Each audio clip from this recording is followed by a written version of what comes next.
Petu sai kidogo. Hi. Good job. See, I was there. Haya, ndio hiyo tunaongea. Ulikuwa nafikiri nilikuwa 1 2 1 2 1 2 mic check 1 2. 1 2 1 2 1 2 1 2. 1 2 1 2 iko sawa? ama mnataka muongoe kwa group. Good job. Yes, sir. Kama mnataka muongoe kwa group. 1 2 1 2 1 2 1 2 1 2 1 2. Capsule mention and highlight. 1 2 1 2 1 2 1 2 1 2 1 2. Mwanzo umeweka graphics. 1 2 1 2 1 2 1 2 1 2 1 2. Bado? Hata nimejisikia.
Good afternoon to you and welcome to this live broadcast of the Senate this afternoon.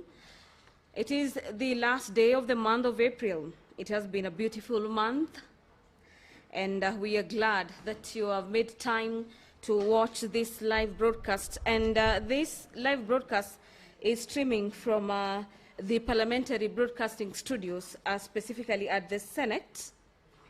And this is through the collaboration between the Kenya Broadcasting Corporation and the Parliamentary Broadcasting Unit. The Division of Revenue Bill, National Assembly Bills number 2 of the year 2026 is taking our precedence in today's lineup of business at the Senate. The House is set to resume debate on the Division of Revenue Bill number 2 of the year 2026. The debate has already commenced, and the matter in question is whether the Senate will agree with the proposal by the National Assembly to allocate 420 billion shillings, or they'll keep pushing with their desire that 450 billion shillings be allocated to the devolved unit in the next financial year. The Speaker's procession has made its way into the chamber, the sergeant at arms with the mace, signaling that the business of the Senate is just about to commence. The Speaker of the House, Honorable Amason Kingi, will be presiding over the business of the House this afternoon. Gladys Mungai is my name. Allow me to hand over for this live broadcast. Tuombe. Mwenyezi Mungu, twakusihi ututazame kwa neema nyingi na baraka. Sisi watumishi wako ambao umeridhika kutuita kwa nyadhifa za uongozi katika jamhuri hii yetu. Twakuomba utuwajalie tuyatende na kufikia mambo yote yatakayofikishwa mbele yetu kwa njia ya haki na uaminifu, ili kustawisha amani, ufanisi na heri ya nchi yetu na wale ambao haja zao umezikabidhi mikononi mwetu. Amen.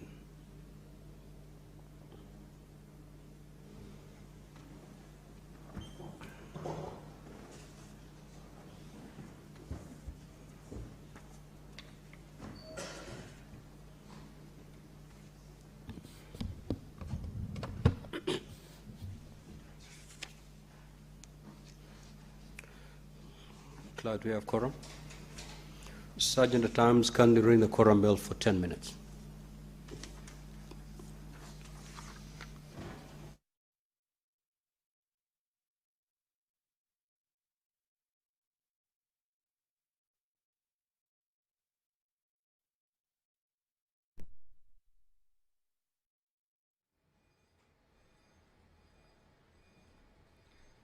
Good afternoon to you. If you're just joining us, the business of the Senate has just commenced this afternoon. But upon the commencement, the House is experiencing a small quorum hitch. And following that small issue, the Speaker of the Senate, who is presiding over the business of the Senate this afternoon, has directed the Sergeant at Arms to ring the quorum bell for 10 minutes, this being a leeway to notify senators within the presence of Parliament to make haste and get into the chamber to allow for the proper quoration of the House to continue with the consideration of business lined up this afternoon. Before I handed you over for this live broadcast, I was just informing you of the resumption of debate on the Division of Revenue Bill number 2 of the year 2026. It is a bill originating from the National Assembly, and courtesy of this bill, the National Assembly has allocated 420 billion shillings, being funds that are set to be sent to counties in the next financial year. There appears to be a situation of locking horns. Our senators are proposing 450 billion shillings. We are waiting to see how that will pan out. And the quorum has been attained. Allow me to hand you over back to the chamber. Order number 1, administration of oath. Order number 2, communication from the chair. Order number 3, messages. Order number 4, petitions. Order number 5, papers. Order number 6, notices of motion. Order number 7, questions and statements. Now, statements pursuant to Standing Order 53-1, Senator for Nandi County, the Honorable Samson Chirange.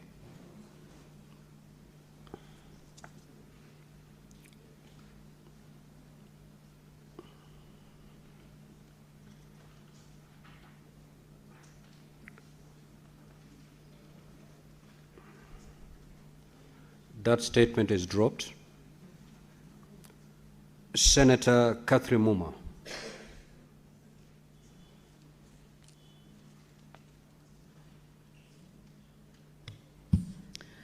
Thank you, Honorable Speaker.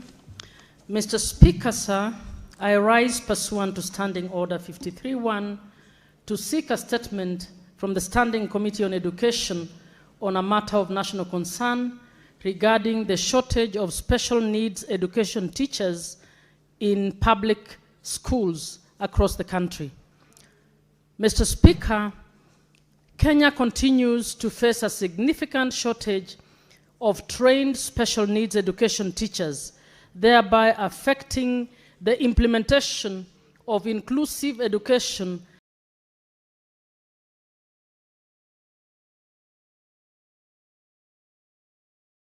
and the realization of the right to education for learners with disabilities.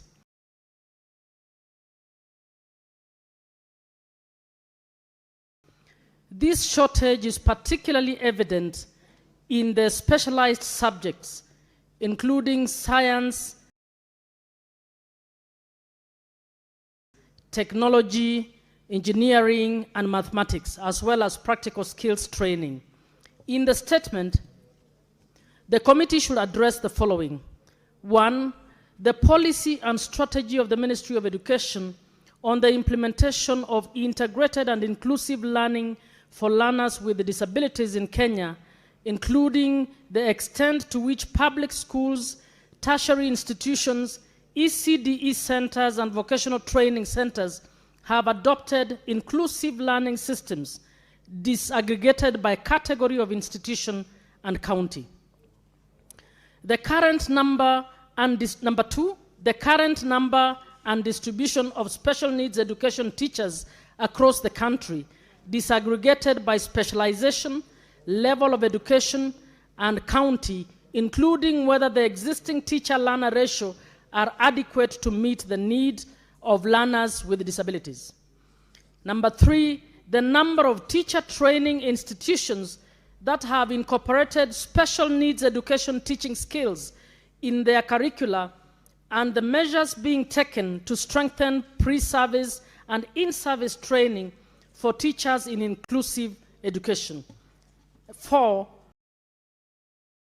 measures being undertaken by the Teacher Service Commission and the Ministry of Education to recruit, train, deploy, and retain more special needs education teachers, particularly in science, technology, engineering, and mathematics, as well as practical skills training. Number 5, the strategies in place to incentivize teachers to undertake training in special needs education, including scholarships, in-service training, career progression opportunities, and other professional support mechanisms.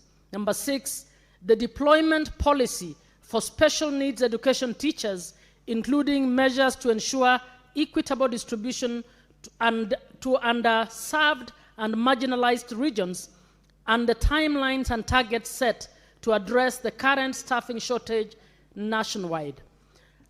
7, the mechanisms in place to monitor and evaluate special needs education programs, including measures to improve learning outcomes for learners with disabilities at basic education, tertiary, ECDE, and vocational training levels. I thank you, Mr. Speaker. Senator for Bungoma County, the Honorable Senator David Wakoli. Thank you, Mr. Speaker. Mr. Speaker, I was tasked early enough to read the statement for Senator Wakoli, and I accepted to do so.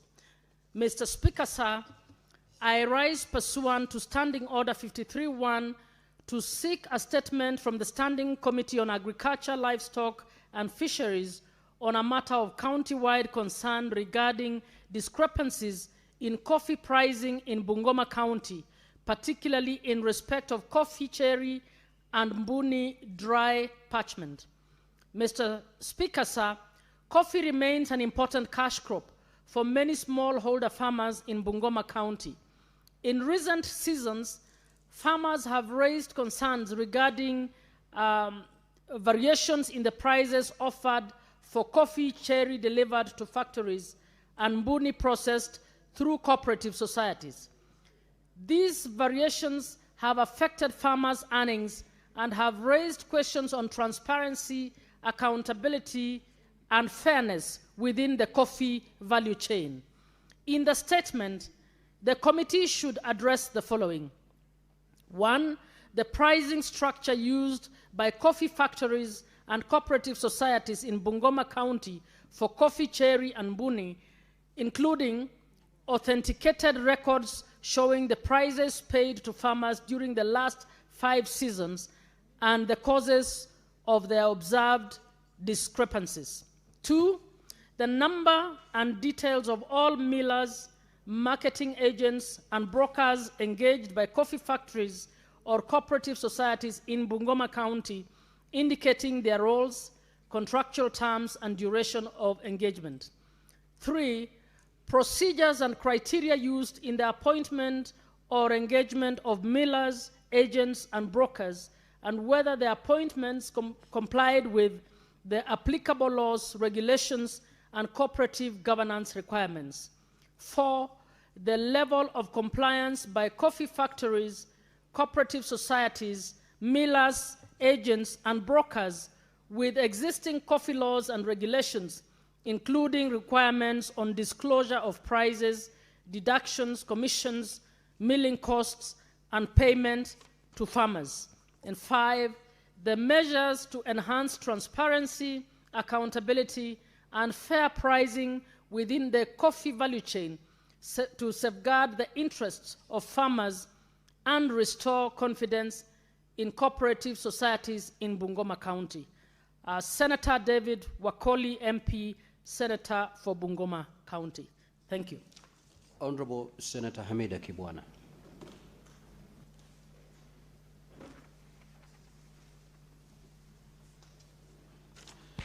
Thank you, Mr. Speaker. My statement is regarding the implementation of the integrated county payroll system. Mr. Speaker, sir, I rise pursuant to Standing Order 53.1 to seek a statement from the Standing Committee on Finance and Budget on a matter of national concern regarding the implementation of the integrated county payroll system by county governments and county assemblies. Mr. Speaker, sir, the National Treasury has directed county governments and county assemblies to process the April 2026 payroll through the integrated HRIS Kenya payroll system and IFMIS payroll module. The system is intended to streamline salary processing, improve payroll accountability, address irregular staff records, and ensure proper remittance of statutory deductions, including SHA, NSSF, PAYE, pension contributions, and other deductions. In the statement, the committee should address the following. 1, the level of readiness of all county governments and county assemblies to process salaries through integrated HRIS Kenya payroll system and IFMIS payroll module, indicating any counties or county assemblies that are yet to comply. Number 2, whether implementation of the directive is likely to delay payment of salaries to county employees, and states the measures taken to ensure that staff are not disadvantaged during the transmission.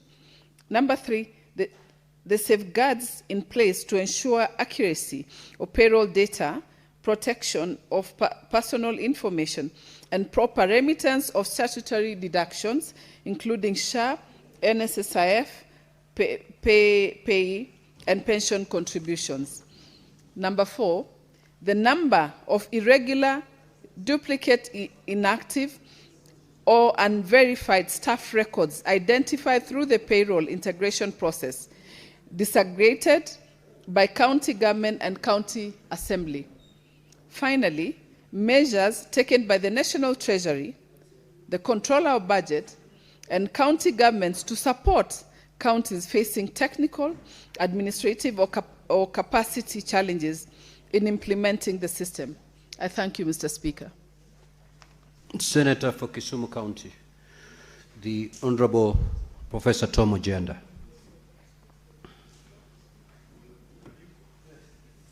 That statement is dropped. Senator Fernandi, you may read your statement that has just been reinstated.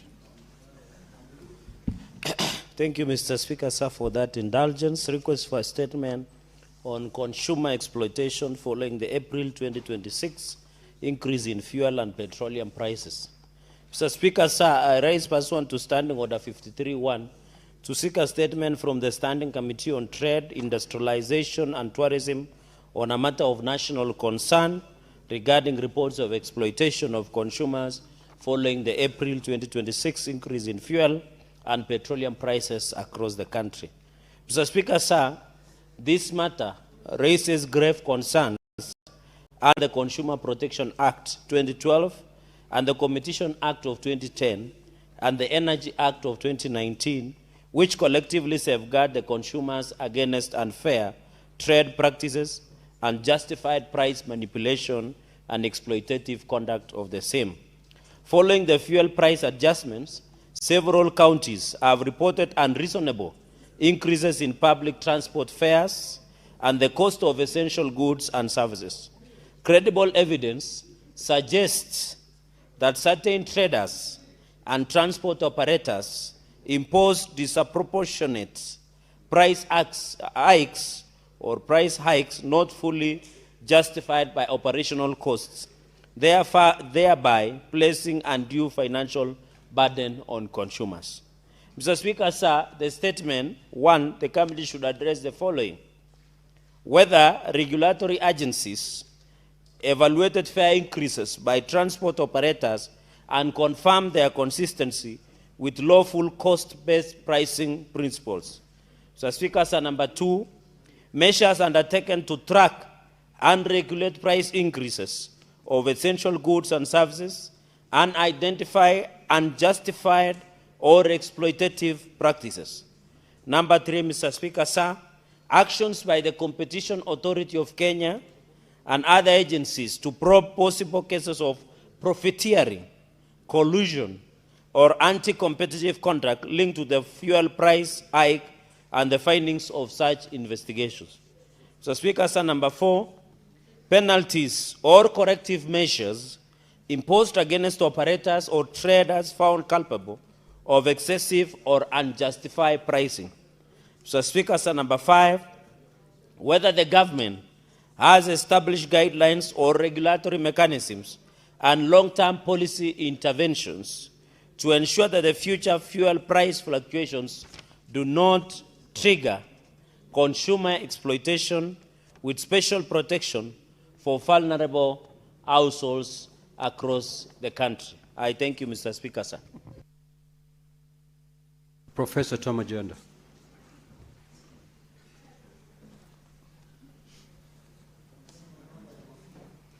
Thank you, Mr. Speaker. Mr. Speaker, my statement is brought under Standing Order 53.1, and it is on unfair labor practices in private industrial establishments in Kisumu County. Mr. Speaker, sir, I rise pursuant to Standing Order 53.1 to seek a statement from the Standing Committee on Labor and Social Welfare on a matter of county-wide concern regarding the state of compliance with fair labor standards within the private industrial establishment in Kisumu County. Mr. Speaker, in recent years, Kisumu County has attracted private investment in small and medium manufacturing, particularly in agro-processing and wood production. While these firms support growth and job creation, some of them operate in violation of labor and safety standards. In the statement, Mr. Speaker, the committee should address the following. 1, the measures and frameworks the Ministry of Labor and Social Protection has put in place to monitor and enforce compliance with fair labor standards covering wages, working hours, contractual obligations, and protections against exploitation, discrimination, and unsafe working conditions in private industrial establishments in Kisumu County, including foreign-owned or managed enterprises. 2, the frequency, scope, and outcomes of labor inspections conducted in Kisumu County from 2023 to 2026, particularly in the manufacturing and processing sectors, including identified violations and actions taken.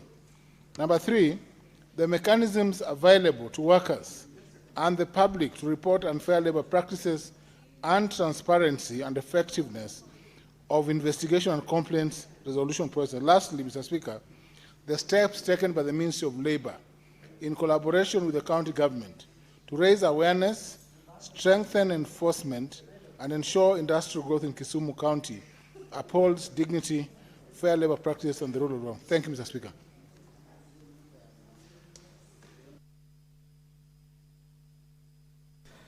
A statement pursuant to Standing Order 57.1. The Majority Leader. Absolutely. As a member of SBC, you may do so, Minority Leader. I'm obliged, Mr. Speaker, sir. Mr. Speaker, sir, this is a statement on the business of the day, on the business of the Senate for the week commencing Tuesday, 5th of May, 2026. Mr. Speaker, sir, the status of legislative business before the Senate is as follows.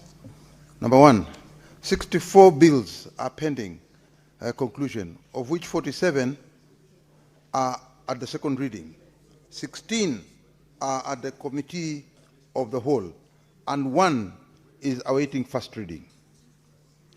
17 motions are pending conclusions.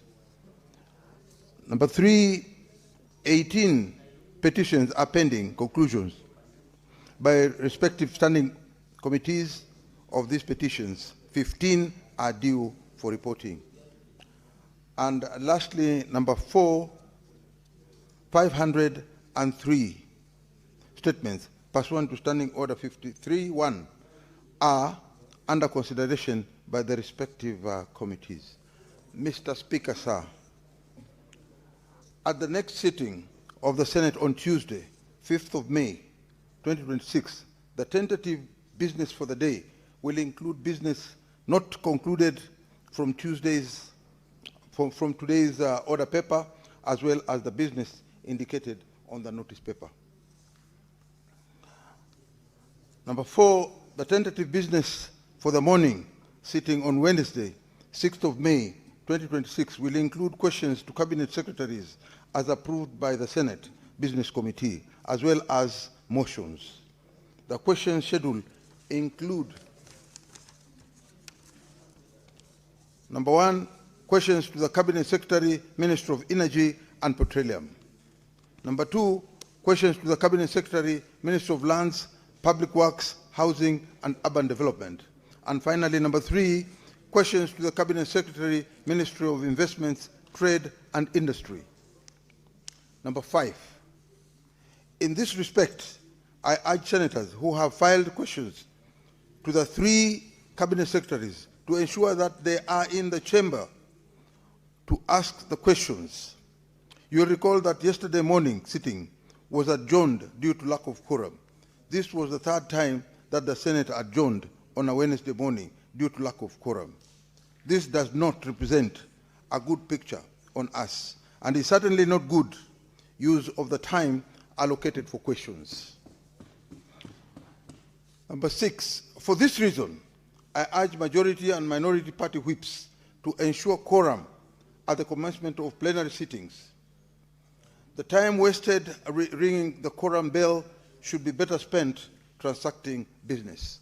Mr. Speaker, sir, the tentative business of the afternoon sitting on Wednesday, on May 6th, 2026, will include business not concluded from Tuesday's order paper and the following: A, bills at second reading.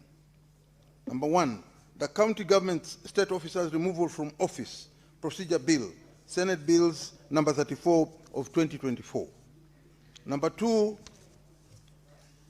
the county government amendment bill, Senate bills number 39 of 2024.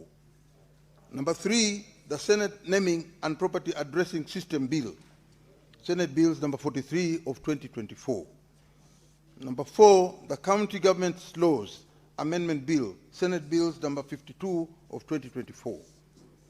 And finally, number 5, the county government laws amendment bills, Senate bills number 14 of 2025.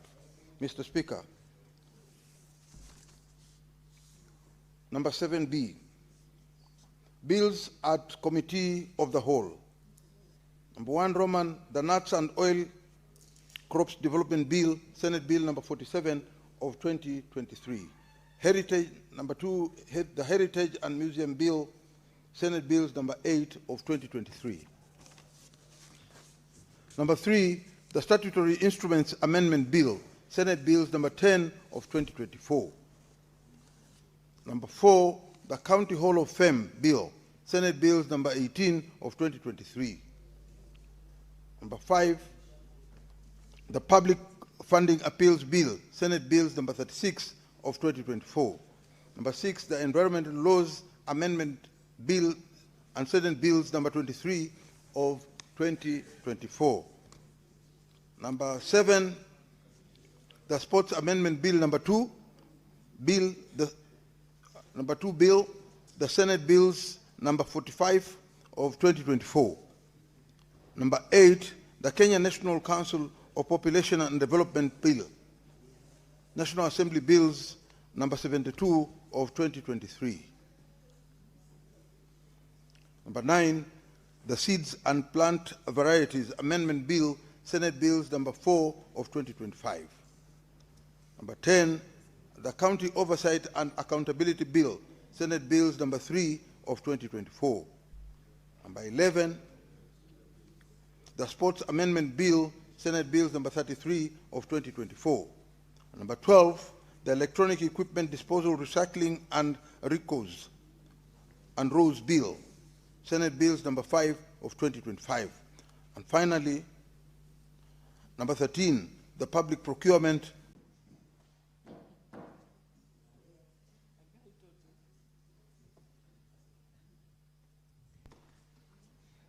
Thank you, Mr. Speaker, sir.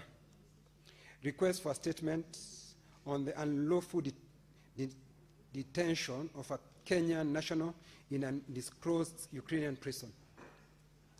Mr. Speaker, sir, I rise pursuant to Standing Order 53-1 to seek a statement from the Standing Committee on National Security, Defense and Foreign Relations on a matter of national concern regarding the unlawful detention of a Kenyan national in undisclosed Ukrainian prison. Mr. Speaker, sir, Mr. Joseph Wairoto Kafugi, a Kenyan national unlawfully recruited and trafficked to serve in the armed forces of Russian Federation, is currently detained in Ukraine after reportedly being coerced into military service despite having been recruited as a computer technician and having no prior military experience. Mr. Kafugi is being held in an undisclosed location following his capture by Ukrainian forces, raising serious concerns regarding compliance with the Geneva Convention, access to consular assistance, and the protection of his fundamental human rights. In the statement, the committee should address the following. One, the circumstances surrounding the recruitment, trafficking, and subsequent detention of Mr. Joseph Wairoto Kafugi, including whether his detention complies with the Geneva Convention and applicable international humanitarian law. Two, the measures taken by the government of Kenya, including urgent diplomatic engagements with the government of Russia and Ukraine to secure the release and safe repatriation of Mr. Joseph Wairoto Kafugi. Three, the measures in place to prevent, detect, and respond to cases of Kenyan nationals being unlawfully recruited, trafficked, or coerced into foreign armed conflicts, including the effectiveness of existing legal and regulatory frameworks governing overseas recruitment. Four, the mechanism established to ensure provision of consular assistance to Kenyan nationals detained abroad, including access to legal representation, regular monitoring of their health and welfare, and collaboration with relevant international bodies such as International Committee of Red Cross.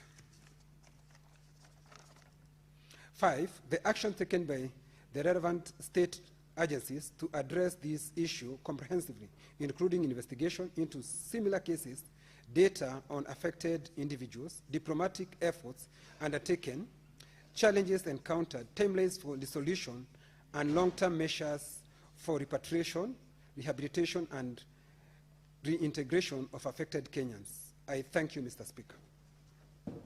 Now, honorable senators, I will allow comments for not more than 15 minutes. And therefore, if you get an opportunity to speak, kindly do so for not more than 3 minutes. The Honorable Kavindu.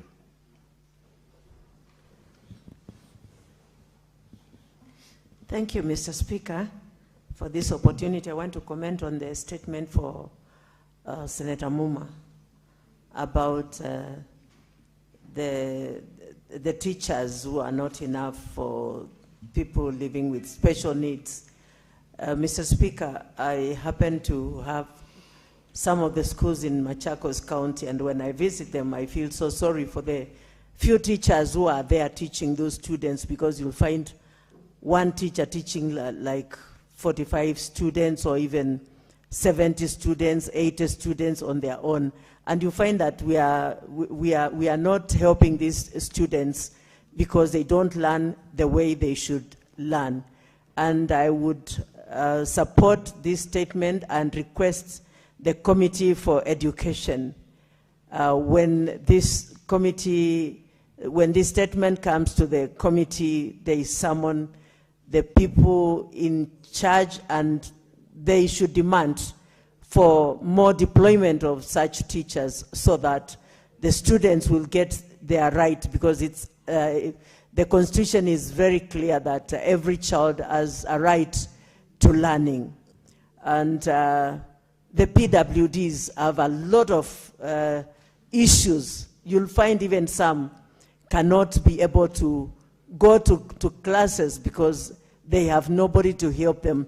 It's a high time even the Kenyan government look into the issues of the PWDs and even provide for the parents or the caregivers who take care of those children so that they can be able to go to school, or they build a lot of boarding schools where they can be retained there, and they employ caretakers for them because they are citizens of this country and they have a right to education. Thank you, Mr. Speaker.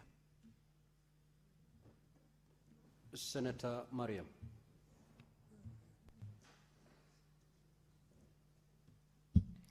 Thank you, Mr. Speaker. I also stand up to comment on the statements.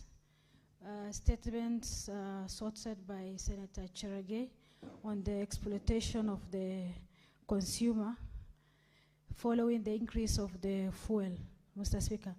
Mr. Speaker, the traders are making opportunities to increase price of the goods, specifically the most affected counties, which is most exploited, is the far county from Nairobi, that is northern Kenya. Mr. Speaker, this is a trend because there in northern Kenya, even during the rainy seasons, the traders normally exploitations of the consumers on the food and foodstuffs. It is normally there.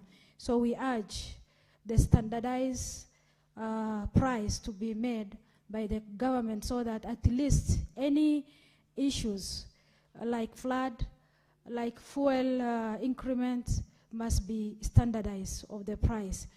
I also wanted to comment on the statement by Senator Catherine Muma on the special need of the educations.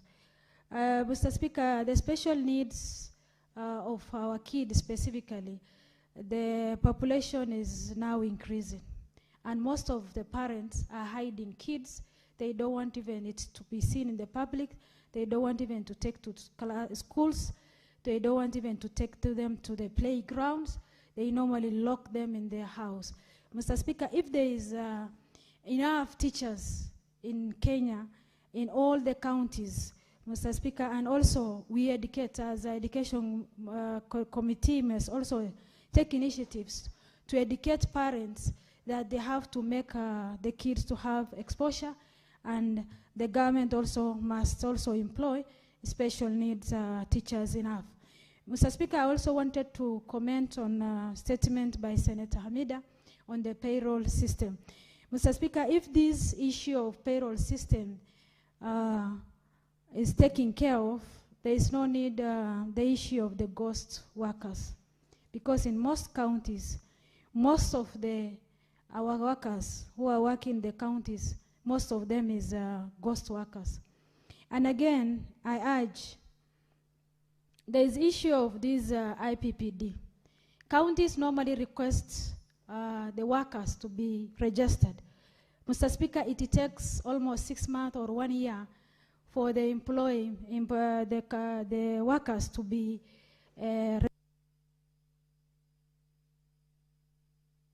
Senator Manzo. Thank you, Mr. Speaker. I would like to comment on the statement requested by Senator Cherargei about the prices in the counties, and I want to congratulate him for framing it correctly, so for purposes of devolution and for purposes of this House. Mr. Speaker, one of the things which is coming out clearly for a regulatory authority to make a decision of such great impact to Kenyans, then they must conduct public participation. And that is one of the things the current government has done very poorly. There must be a way, before prices are increased, that sectors should be consulted. And if there is consultation to that extent, including with the taxman, then it would have been found prudent, Mr. Speaker, not to raise prices, then deal with the consequences later, Mr. Speaker. And I think this is a matter which should be investigated, that the the Energy Regulatory Authority should appear before the relevant committee of Senate and deal with this matter. But what I'm urging the team to do in that particular committee is to look at the aspect of public participation as it is required under Statutory Instruments Act, and also as it is required under the Constitution of the Republic of Kenya, Mr. Speaker. And I'm sure if that is done, Kenyans will either reject in advance or accept in advance, and all the consequences dealt with in good time. But the idea of increasing fuel, costs has a very serious impact on commerce, on business. Like Senator Mariam have said, if it is in Mandera, then everybody is left to decide how they are going to charge transport, whether it's for goods or for people, Mr. Speaker. And that has a serious implication on the pockets of Kenyans. And I think that goes contrary to what is expected of good governance, so that if you make cost of living very high, then it means people can barely survive, money goes out of circulation, commerce stalls, investors will not come here. And this ties it with a young person stuck in Europe, in a war-torn situation. The reason Kenyans are going to risk their lives abroad, Mr. Speaker, is because there are no job opportunities in the country. Companies which used to invest here, investors have run away to neighboring countries and other places where they find that the cost of doing business is reasonable, cheaper, and profitable, and leaving our graduates and the young people jobless and risking their lives in a situation which may become potentially dangerous for them. So I also want to urge that committee to move with speed. In fact, that is such a serious matter, Mr. Speaker, so that we can know what is our foreign policy. The last time they've been... Senator Mondegi. Asante Bwana Spika kwa kunipa nafasi niweze kuchangia statement ya Senator Wambungoma kuhusu mambo ya kilimo ya kahawa. Bwana Spika, siku hizi kilimo yote, kahawa, majani, makandamia, pia mahindi na pia hata sukari imekuwa inalete pesa nyingi kwa mwananchi na pia kwa serikali ya Kenya. Bwana Spika, ningeomba ile kamati itaweza kuangalia mambo ya kilimo ya kahawa huko Bungoma. Kuna mambo mengi Bwana Spika wangefaa waangalie, kwa sababu nakumbuka iko wakati tulitembea huko Bungoma, lakini kulikuwa na shida nyingi, kwa sababu waangalie, kwa sababu nakumbuka wakati tulipitisha pesa tulikuwa tukijua mangavana wanafaa pia waanjiri agricultural extension officers, lakini hizo pesa zingine tumekuwa tukiongezea, mangavana wamekuwa wakipeleka sehemu zingine. Kwa sababu nakumbuka wakati tuliuliza hiyo swali, kasemekana wakulima wenyewe ndio wanaanjiri wale watu wanaangalia mambo ya kilimo ya kahawa. Na pia wakati tulifuatilia vizuri, wale wafanyikazi, wale watu wa huko Bungoma ama kaunti zingine wajui kama kuna pesa kama hizo ya kuanjiri mambo ya agricultural extension officers. Bwana Spika, mambo ingine ningeomba wangeweza kufuatilia mambo ya kilimo ya kahawa ama ya kilimo yoyote, ni pia waangalie, kwa sababu siku hizi kuna bill imepita, imefanywa variation, na tumeona kaunti 47 zingine kama Embu, Meru, Tharaka Nithi na zile zingine, unakuta kaunti zingine bei ya kilo moja inatoka shilingi 145, 130 na ingine kama kaunti kama hizo. Kwa nini unakuta bei yao iko shilingi kama 100? Kwa hiyo ni mambo mengi, hii kamati ikienda huko itaangalia, sio kamati, sio kaunti ya Bungoma peke yake. Bwana Spika, mambo ingine wangeangalia, kama upande ule kuna mbonda ambaye tulisikia watu wanatoka huko Bungoma, huko Mount Elgon, na pia wizi wa kahawa wanaipeleka mpaka Uganda. Kwa hiyo Bwana Spika, mambo ya kahawa, ile kamati kuna mambo mengi Bwana Spika itaweza kuangalia. Pia ningeomba wataweza kuita waziri wa agriculture na wa cooperative na pia governor wa hizo county wakae chini, ndio mkulima asiumie tena, kwa sababu kuna sheria mpya ya kufuatilia vile mkulima atakuwa napata pesa inafaa. Kwa sababu Bwana Spika, dakika ya mwisho, kahawa imekuwa ni ngorondi katika nchi yetu ya Kenya, kwa sababu katika nchi nyingi Kahawa ile inapatikana ile mzuri kabisa ni ile inatoka katika nchi yetu ya Kenya. Kwa hiyo Bwana Spika, naunga mkono nikiwa senator wa Embu County daktari. Asante. Senator Osoti. Thank you, Mr. Speaker. Mr. Speaker, I wish to quickly comment on two statements.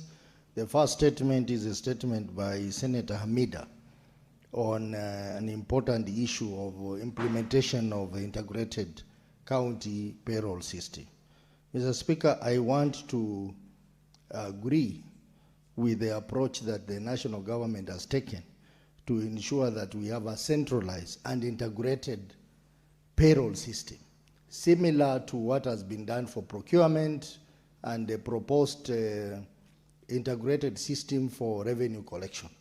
Mr. Speaker, even as we may argue that all these ventures are designed to interfere with devolution, I think there is sense in having an integrated approach to the way payroll is being managed. Because in most of our counties, if you look at the audit reports, they tell us that most counties are not paying statutory deductions. Most counties have poor payroll management. There is a poor management of data and all the bad things, including ghost workers. So having a centralized approach will help in addressing those challenges. Even as we complain about national government trying to micromanage counties, they are doing that because our counties have failed. If the COG focused itself, these are some of the areas they would look into so that we can have a situation where they have self-regulation of their own system. Mr. Speaker, let me also comment on the statement by Senator Kinyua on the issue of illegal migration of our people to Ukraine and Russia to participate in war. Mr. Speaker, it seems that this problem is not going away. We had a high-profile visit of our Prime Cabinet Secretary and the CS for Foreign Affairs to Russia.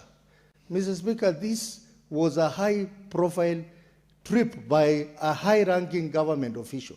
But he came back empty-handed with no solution to the problem. I think he owes Kenyans an explanation what really happened. Because the problem is still persisting, Mr. Speaker. We meet so many young people who have been taken to Russia or Ukraine irregularly, and the government seems not to know what is happening. And the government on the other side has said that are also not aware. So we are basically operating like a failed state, where people come into our country, take away our youth, and we have no idea what is happening. When we go... Senator Chirange.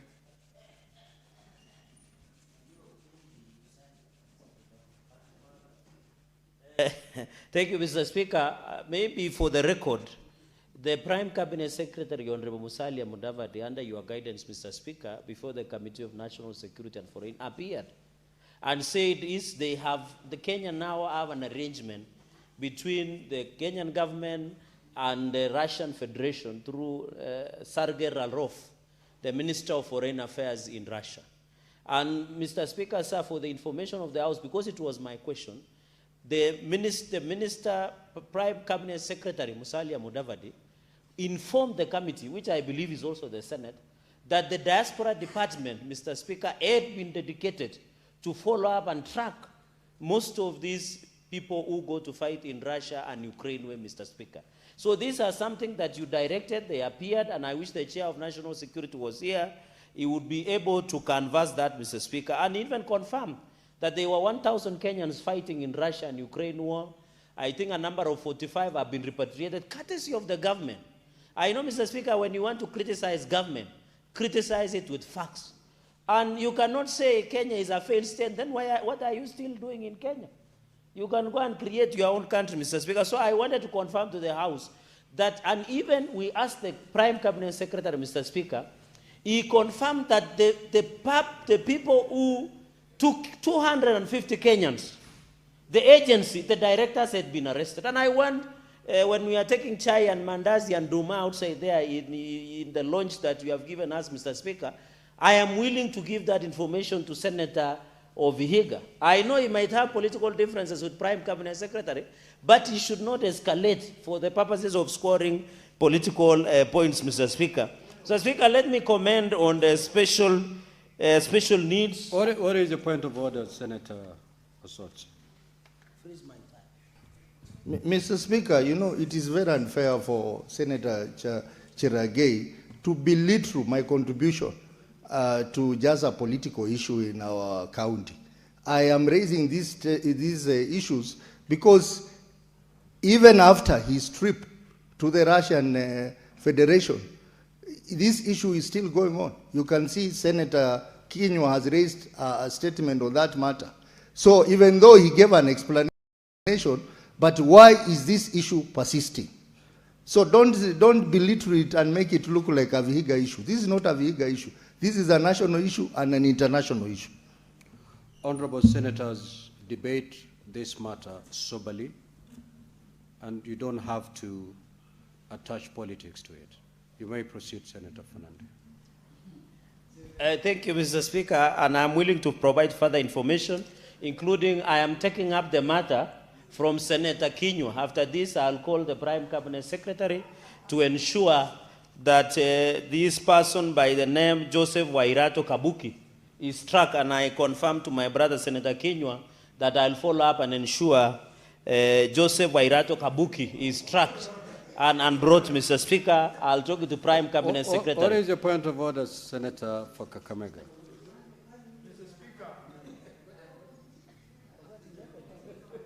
Mr. Speaker, we have truly restrained ourselves. Is the Senator of Nandi a CS? He's not even the chairman of anything in this house. The Senator of Nandi is attempting to answer issues directed at the government. Serious issues where parents are crying that their children are lost, others are confirmed dead, unaccounted for, and he makes it a matter of a light touch. Is he in order to act as a cabinet secretary when we know that the only thing he has won in his life in terms of being recognized was asking questions, making statements on athletes who have won various competitions internationally. This is serious business. Don't joke with the lives of our youth. Order, Senator for Kakamega. Order. Order, Senator Fernandez. Senator for Kakamega, you cannot belittle the statements honoring our athletes. That is equally important. And we need to encourage our athletes. We need to honor them whenever they bring glory to this country. Now, Senator Fernandez, these statements have been addressed and have been committed to the relevant committee. Allow the committee to work. You may proceed. Mr. Speaker, as I conclude, I made it in good faith because it was just a concern, and I've said this matter has been brought to the attention. I know you've offered to assist. Yes, to assist. Thank you, Mr. Speaker. And I want to advise Senator Kalwale is smoking substances that he needs to be careful. Mr. Speaker, special... Senator Fernandez, yes. Withdraw the last part of your sentence. Withdraw. Mr. Speaker, on the shortage of special needs... Senator for Kakamega, on the statement... point... Order, Senator Fernandez. The statement touching on you has been withdrawn, and he has apologized. Let's rest it there. You. Mr. Speaker, I honestly thank you. The Senator of Nandi deserves respect. But because his level of operation is so low, Mr. Speaker, he should not be allowed to imagine even rising to our levels. Senator of Kakamega. How can he imagine? Senator for Kakamega, Senator Fernandez and Senator of Kakamega. Let me tell you this. Where I come from, at the coast, they have this saying, ukiona mwenda wazimu ametoa nguo, usitoe zako. Manake hatutajua kati ya nyinyi wawili nani mwenda wazimu. So let's leave it there. Conclude, Senator Fernando. Mr. Speaker, on Senator Muma's statement, I want to agree that there is shortage of special needs teachers. Mr. Speaker, you know Kenya Institute of Special Education. Mr. Speaker, it's sad that out of 439,000 teachers, only 9,340 are special needs. I think, Mr. Speaker, this is an issue that should be given proper attention. I thank you, Mr. Speaker. Senator Hamida. Thank you, Mr. Speaker. I only want to comment on the majority leader's statement. I can, right? Yes, I can. Regarding the backlog and the issues we have, of course, with the bills, Mr. Speaker. Mr. Speaker, I feel quite disheartened with the backlog that we have so far. We keep on complaining that our bills are not getting to the National Assembly, or we are not finalizing, yet actually we are not committed to push ours. Mr. Speaker, it is at times frustrating, like yesterday, we could have gone to the Committee of the Whole because there are many bills pending, that is including mine, and we're not moving. And I think we've been stuck, you know, at some point. I think it's been 2 months or 3 months that we have not moved yet. We see our bills on the order paper and the motions, but yet it is unfortunate that we don't have the quorum to finalize. Mr. Speaker, I know our mission in Parliament is also to fulfill the policies, legislations, and what we came for. But then I think we only need to sacrifice our time to do what is necessary, Mr. Speaker. And also, Mr. Speaker, of course, I will also put this, it's also frustrating when our bills are stuck at the National Assembly and some of them are lost and you don't know how to follow them up. So I really want to urge my dear colleagues, let us sacrifice, let us find time to finalize all our bills, all our motions and petitions, you know, and let us do what is necessary for the Kenyans and not just making a lot of, you know, at times unnecessary or maybe noise, but then let us be here and serve Kenyans. Bwana Speaker, that is all that I have to say. Asante, thank you. Senator Esi Okenyuri.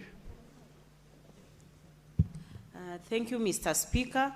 I want to comment on the statement by Senator Chirargei on fuel prices and just request that the committee is going to do investigations on whether the hoarding and artificial shortage is influenced from certain quarters or indeed has influence from the war in the Middle East, Mr. Speaker. Because, Mr. Speaker, what is now happening, we have people who are taking advantage of consumers and hiking prices, and the end result is that we are going to have rise in inflation levels, and the living standards are going to go up. So with that effect, I'd also wish that the committee goes down to see what measures the government has in place to cushion its citizens in that manner, Mr. Speaker. I also want to comment on the statement by Senator Muma on shortage of special teachers for the special learners. Mr. Speaker, it's sad to note that only 2.1% of the teaching workforce is tailored towards the special needs education, Mr. Speaker. And even the few that we have are moving to regular schools and deserting, you know, the special needs students. So I feel that TSC, the Ministry of Education, need to prioritize special education because we have so many learners out there who are disabled and are lacking from major basic needs like education, health, and many other aspects which they are entitled to, Mr. Speaker. So, Mr. Speaker, I wish to urge our counterparts in the ministry, in the National Assembly, to prioritize much funding to this sector of special education so that those children who have special needs equally benefit. so that we are not just lamenting that we do not have enough teachers to train them, but doing something to train those teachers. And I believe that this Montet-led committee is going to look into this matter and bring substantive answers to the House. Thank you, Mr. Speaker. Senator Abbas. Thank you, Honorable Speaker. I want to complete on the integrated payroll systems that has been a concern for many times. Yes, Honorable Speaker, as for the last 15 years, the counties that are still using manual payrolls, and this actually has created a lot of, an opaque kind of payments, and it has encouraged corruption. And actually, constitutionally, the members or the employees are supposed now to become, some of them, most of them under the manual payroll are actually casuals and contracts. And you'll see employees of the counties, some of the counties, who are in manual payrolls for almost 10 years, and they've not been confirmed in an appointment. And that's actually illegal itself. One other thing, Honorable Speaker, counties are not submitting the statutory elections. People, when most of the county employees, especially those they have inherited from the local governments, are now going for retirement, and today they cannot be able to access their pensions and their benefits as a result, because they have not been submitting it. And this actually really affected the pensioners. Now, therefore, I think this is the high time now, this House, we shall take action against this kind of business, that all counties must go into integrated payroll. They stop giving manual payrolls and take all the account, employ the casuals. If they are not employing them, they should be given at least something like, they should be discharged and paid some dues. So at least, because somebody who has worked for 10 years and not even expecting any pension, it's a very unfortunate situation, Your Honorable Speaker. Honorable Speaker, I think what will happen now is that we have to enforce the Constitution, that the counties must abide by the laws. They have been found many times. They pick and pack every time it comes. The auditor, the control of budget always comments on the same issues, but there's no improvement going ongoing. So we need to now to move forward so that at least this manual payrolls can be done away with. So thank you, Mr. Speaker. Senator Crystal Asige. Thank you, Speaker. I rise to comment on the shortage of special needs teachers by TSC in the country. Speaker, broadly speaking, the state of inclusive education for learners with disabilities in our country is in absolute abysmal levels. With the work that I do and the extensive research that my office conducts, Speaker, it is really unfortunate that in this day and age, learners with disabilities are not accorded the same or equal chance at education, and not just that, but quality education and diverse education for that matter, Speaker. It is quite unfortunate that the Ministry of Education have not sat down to look at the curriculum for learners with disabilities and understand that we too, as people with disabilities, require to be included in matters of the future of work. Speaker, I like this question that is in the statement asking the Ministry of Education to answer to STEM subjects. Are learners with disabilities accorded the opportunity to learn science, technology, engineering, mathematics, so many other subjects that all of our non-disabled learners are given a chance to study and work in, Speaker? You will be aware, Speaker, that I am the founder of the Crystal Asige Foundation, and currently we're in partnership with the European Business Institute of Luxembourg, and we have been offering full and part scholarships to learners with disabilities across the country in STEM subjects in particular, because we see the gap that nobody else is filling, unfortunately, in the country.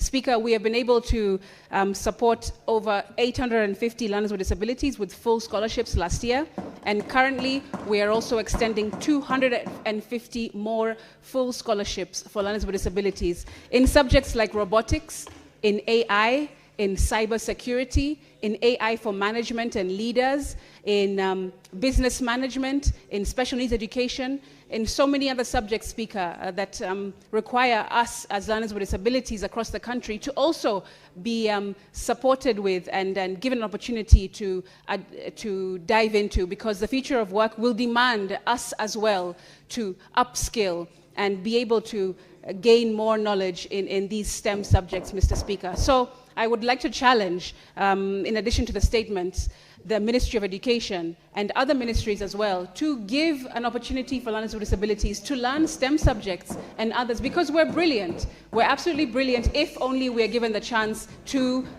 access these kinds of education, Mr. Speaker.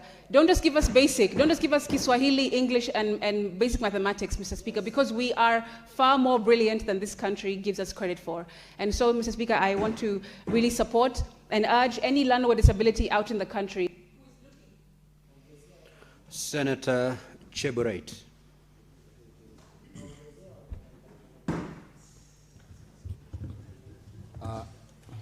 Thank you, Mr. Speaker, for the opportunity you have given me to make a comment on the statement that has been read by Honorable Catherine Muma on matters special education for those people living with disability. Mr. Speaker, Senator Catherine Muma have addressed the issue of shortage of teachers that are required in the school for the people living with disability. And I want to add something, Mr. Speaker, because in our country, we have very minimal schools for those people living with disability. You find other counties, Mr. Speaker, you may find a county that has no single school for the people who are living with disability. In the county where I represent, Mr. Speaker, in Baringo, we have only 3 schools for the people living with disability. And therefore, I want to urge the Ministry of Education to consider increasing the budget in the Department of BWD so that we may be able to get so many schools. And you know, again, the school for those people living with disability, they are disadvantaged. And therefore, they need facilities to be closer to them, because they are not just like other people. They may need to be treated closer, so the government and the Ministry of Education should increase the schools within our country. Secondly, Mr. Speaker, they should also be supplied with the required equipment, such as vehicles and also the good learning facilities. So it should not be treated like normal schools. Again, they should consider it in the co-curriculum activities, such as sports and whatever, so that they'll be able to feel like they are not neglected, just like other schools. Thank you, Mr. Speaker. Senator Kenyo. Asante, Bwana Speaker. Nataka kuchangia taarifa ambayo imeletwa na Senator Muma kuhusu upungufu wa walimu ambao wanapaswa kufunza watoto walio na mahitaji maalum. Bwana Speaker,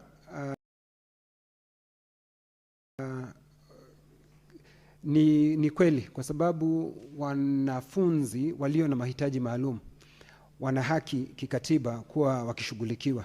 Lakini kulingana kwa wizara na vile vile katika gatuzi zetu, jambo hili wamelichukulia tu hivi, Bwana Speaker, halitiliwi mkazo. Kwa hivyo ni vizuri kamati ambayo itakuwa ikishughulikia haya mambo isishughulikie tu upungufu wa walimu, Bwana Speaker, vile vile waangazie machifu wana majukumu kwa watoto ambao wana mahitaji maalum waweze kujulikana wako wapi, kwa sababu ukitembea sehemu zingine, Bwana Speaker, unapata wamefichwa. Watu wanaonekana ni kama watu ambao hawafai katika jamii. Kwa hivyo, Bwana Speaker, sio tu katika elimu, lakini wanapaswa iangaziwe katika jamii zetu na waweze kujulikana ya kwamba hata wao wana sehemu katika jamii yetu, Bwana Speaker. Kwa hivyo kamati inayohusika wanapaswa waangalie haya mambo kwa undani sana.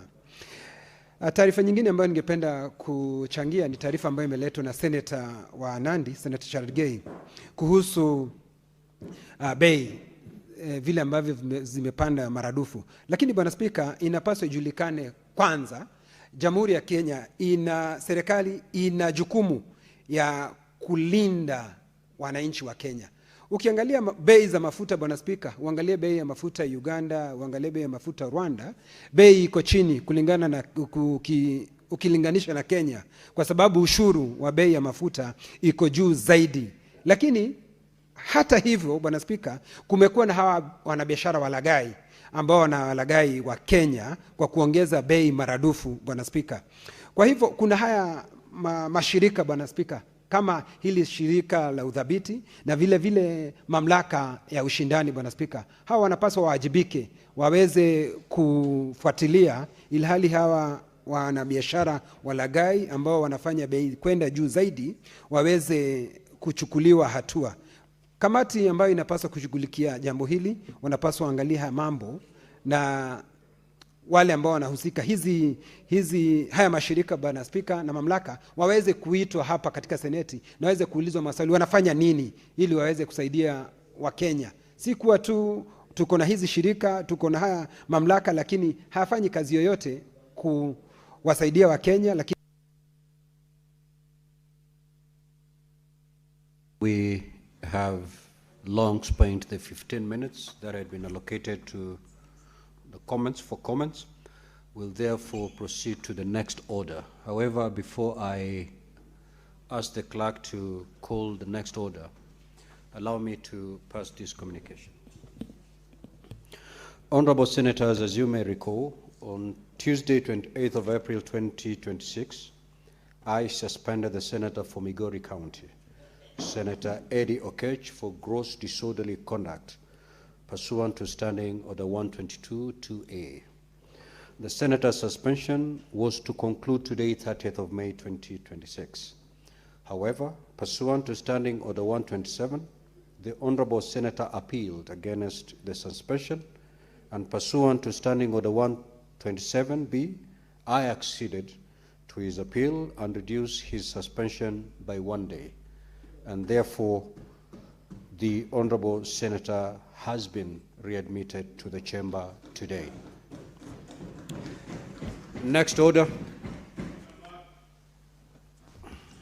Order number 8, the Division of Revenue Bill, National Assembly Bills number 2 of 2026, second reading, resumption of debate. Now, Honorable Senators, allow me to rearrange the order paper. There is an order that will take us very few minutes to dispense with, and that is order number 13. Kindly call that order. Once we are done with that order, we'll, of course, resume the normal flow. Order number 13, motion, consideration of the report of the Mediation Committee on the National Disaster Risk Management Bill, National Assembly Bills number 24 of 2023. Vice Chairperson, Mediation Committee on the bill. Thank you very much, Honorable Speaker. It's not a vice chair, it's a co-chair. Unfortunately, we cannot be subordinate to the National Assembly. Yes, correct. Yes. Yeah. Honorable Speaker, thank you very much. Let me move this motion.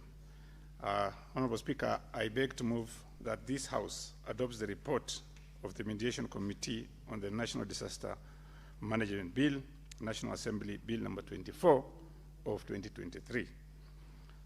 Honorable Speaker, the objective of the bill is to establish a National Disaster Management Authority and the County Disaster Risk Management Committee, and to provide a legal framework for the coordination of disaster risk management activities. Honorable Speaker, as you are aware, the National Disaster Risk Management Bill, National Assembly Bill number 24 of 2023, was published via Kenya Gazette Supplement number 80 of 2023 of 31st May 2023, and was introduced in the National Assembly by way of first reading on 9th August 2023. The bill was considered by the National Assembly and passed with amendments on 20th June 2024. Thereafter, the bill was referred to the Senate for consideration in accordance with Article 110. Senator Mohamed Chute. Yes. Can you read that bit there of it, that motion? The wait should, then you start. Okay, thank you very much. Honorable Speaker, I beg to move 1 minute.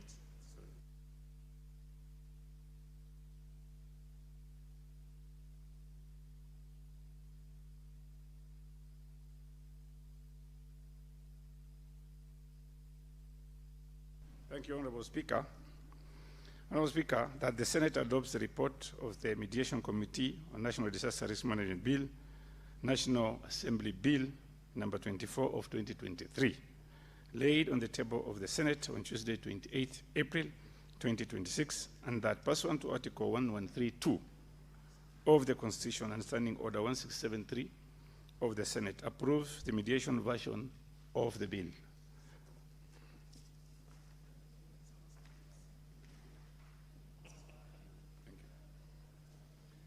So, Honorable Speaker, thank you. Honorable Speaker, as I said earlier, this bill went through the National Assembly, it came to the Senate. In the Senate, we had amendments, and the Senate considered and passed the bill with amendments on 15th April 2025. And the Speaker of the Senate conveyed the decision of the Senate on the passage of the bill to the National Assembly on 15th April 2025, pursuant to the provisions of Article 110(4) of the Constitution and Standing Order 46(2) of the Senate Standing Orders. The National Assembly considered and rejected the amendments from the Senate on 24th July 2025. Subsequently, the bill was referred to a mediation committee pursuant to Article 112 of the Constitution. Honorable Speaker, the Speaker of the National Assembly appointed members of Mediation Committee on 19th August 2025, pursuant to Standing Order 149(2) of the National Assembly Standing Orders. The Speaker of the Senate also appointed senators to mediate on 3rd November 2025, pursuant to Standing Order 1162 of the Senate Standing Orders. Then there was a committee sitting. We had a sitting. The Mediation Committee had a total of 6 sittings. The first sitting was held on Tuesday, 31st March 2026. The Mediation Committee held its last sitting on Saturday, 25th April 2026. The Mediation Committee considered and agreed on a version of the National Disaster Risk Management Bill, National Assembly Bill number 24 of 2023, in accordance with Article 1132 of our Constitution. Therefore, Honorable Speaker, having considered the National Disaster Risk Management Bill, National Assembly Bill number 24 of 2023, the Mediation Committee recommends that this House adopts the report and approves the agreed version between the two houses on the National Disaster Risk Management Bill, National Bill number 24 of 2023. Honorable Speaker, allow me to call Senator Sige to second this motion. Thank you very much, Honorable Speaker. Thank you very much, Speaker. I rise to support our co-chair, and because he has already given a snapshot of what we have been working on in this mediated. Sorry, Senator Sige, but you know, Senator Mohamed Chute, Chair. I said he was the co-chair. I beg to move, you know, at the end of the way you move the bill, you okay. Say, I beg to move. Yes. Then you'll call out Senator Sige to second. Honorable Speaker, I beg to move the report and request Senator Sige to second the incoming women rep of where? Nairobi County. Thank you. Senator Sige. Thank you very much, Speaker. I won't comment on what has just been said. However, I do rise, Speaker, to support this motion that the Senate do adopt this mediated committee version of the National Disaster Risk Management Bill that members of the Senate and members of the National Assembly sat together for several meetings and agreed on several provisions and amendments therein. Speaker, it has been aptly summarized by our co-chair, Senator Chute, and therefore I just rise to support and second. Thank you.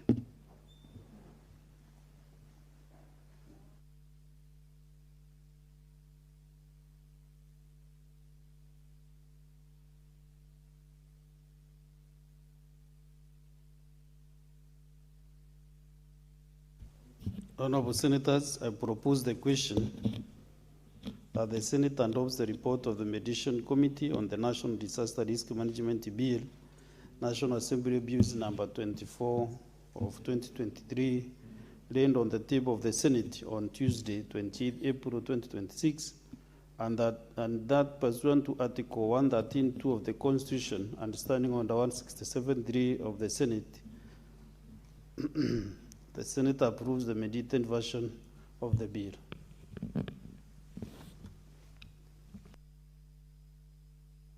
Senator Wamatinga, Commissioner, Parliamentary Service Commission. Thank you, Mr. Speaker, for giving me the opportunity, but I was being given a brief by my colleague, Senator Kenywa. Let him give this opportunity to someone else to speak. Have you benefited from his wisdom when he showed No, he had not commissioner? finished, Mr. Speaker. He is still going on, so I think I'll benefit from it. Thank you. Okay, proceed.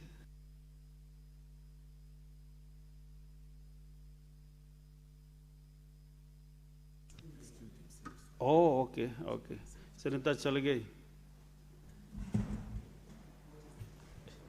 Mr. Speaker, I want to, from the onset, to congratulate Senator Chute or Shute, whichever the case, Mr. Speaker, because you remember Mundigi has a funny way of saying his name. Mr. Speaker, I know for Kenyans who are following is that when as houses, because these are bicameral parliament, when as houses, Mr. Speaker, we differ. And we are lucky because you are a member of National Assembly, and now you are a member of the Senate, the upper house. And the definition of Article 93 on what parliament is part of the National Assembly and the Senate. Mr. Speaker, when we differ, when the bill comes from the National Assembly of the Senate and we don't agree with the proposals, Mr. Speaker, the bill as provided for under the Article 113 of the Constitution 2010 of the Republic of Kenya, the bill, Mr. Speaker, is taken for mediation. And therefore, the mandate and authority of the Mediation Committee on this issue of disaster management risk bill that was originated from the National Assembly, you ably, under your office, appointed, and I'm happy, Senator Crystal Asige, the incoming woman rep of Nairobi City County, and of course, and I agree with Senator Chute, Mr. Speaker, because you cannot say vice chair, and I'm disappointed, Mr. Speaker. Senator Chalagay, there is no position called woman rep. There is no position like that in the Constitution. Women rep, sorry for that. No. To be a member of Nairobi County. Okay. Yeah, representing Nairobi County. Well guided, Mr. Speaker. Representing Nairobi County. Well guided. So we wish her well in her endeavors, and I want to appeal her to still come back to broad-based.